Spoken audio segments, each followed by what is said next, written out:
Coach Riley, and then we'll take some questions. All right. Listen, fired up to get the win.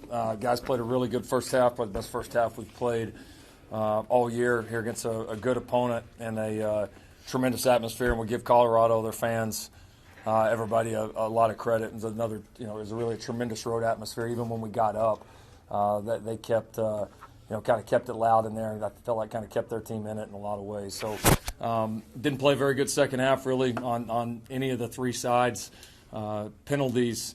Obviously, we had one turnover, missed tackles. I mean, just we did the things that you don't do when you're trying to finish out a good opponent on the road. So, so excited about the good. A lot that we got to correct, which, that's college football. That's how it goes. And plenty to correct. I am excited about – I thought our operation and response on the road and some of what we learned last week showed up, and we did several things – on both sides much better, but obviously got a lot of work to continue to do. So we're gonna own the win, we're gonna own the mistakes, we're gonna own the good. We're gonna go back to work and get ready to get back home in the Collie.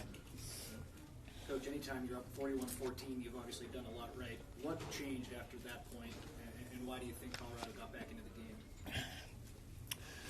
game? They made plays. And we kind of didn't. We had opportunities on all three sides. We had opportunities to finish some plays offensively. We had opportunities to get the quarterback down. We had opportunities to tackle hitches for a 5-yard gain, and the things that we did in the first half. And listen, when you stop doing that, especially on the road against a team that has some talent like they do, they're going to make a run, and they did. And so it's self-inflicted errors. Give them credit. They made some really tremendous competitive plays, a couple plays where our guys were right there, and they made the plays. And that's a lot of time when you have two good teams and really good individual players out there. That's what it comes down to, are those competitive plays. And we certainly didn't make as many and had a lot of mental errors in the second half. So a lot to work on. Lincoln, the defensive talent's improved this season, but some of the same issues are popping up. What can you attribute that to? Yeah, it's not really the same issue. So, I don't agree with it. I feel like even right now, when something doesn't go our way, we're 5 games in. We're taking that litmus test right now. When something doesn't go our way, it doesn't look like last year. Not to the trained eye, not to a coach.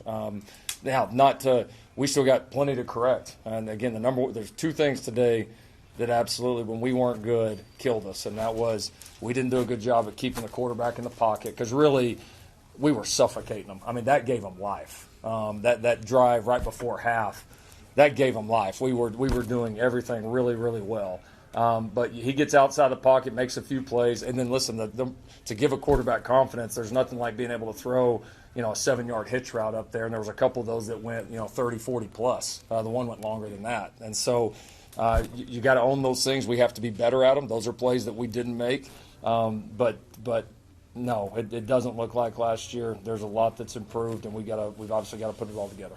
Coach, all year Colorado's had struggles running the ball up until today.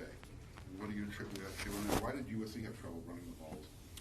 Yeah, it's a little bit they obviously RPO'd us some in the run game. They did commit to it a lot more than they have in the previous games. And so obviously I have to go back and look at the tape. But they put you in some of those positions where it's either going to be one-on-one on the perimeter, if you get those extra hats to the run game, or you're going to give them potentially favorable numbers in the box. And you've got to be able to control the line of scrimmage and make some of those. We had some missed tackles in the backfield a couple times where they came out that we didn't get gapped out. And I thought I give them credit. They were a lot more patient and stayed with it more than they had certainly in previous games. And I thought they did a good job of staying with it even when we got way up. And running the ball. We weren't great on the offensive line. I didn't play our best game up front. We missed a couple of holes. I didn't think I called it very well in the run game. So it was just not a very good effort by the O-line, the backs, or me. Thinking more that you won here, hostile crowd, altitude, and you had a big lead, and then they came back and you still held on. You get so much more out of it. Does it mean more to you when you're talking about the program? Well, I think it's. You'd obviously love to finish it and separate it more, but you put yourself in those moments and you get used to You get used to the adversity a little bit as a team, because it's coming. I mean, listen, it's coming. You never know exactly what week it's going to be where you're not at your best. And I think the guys going through some of this together, especially with our roster continuing to change over quite a bit right now, is really important. And like I said, listen, this is road football, and this is a tremendous atmosphere. Listen, we're a team that gets circled every single week. And so, to come win these on the road, you go find a way, because I promise you at the end of the year, nobody's going to look back on this and care, right? They're going to look back and see it was a dub. And so hopefully we can keep stacking those up.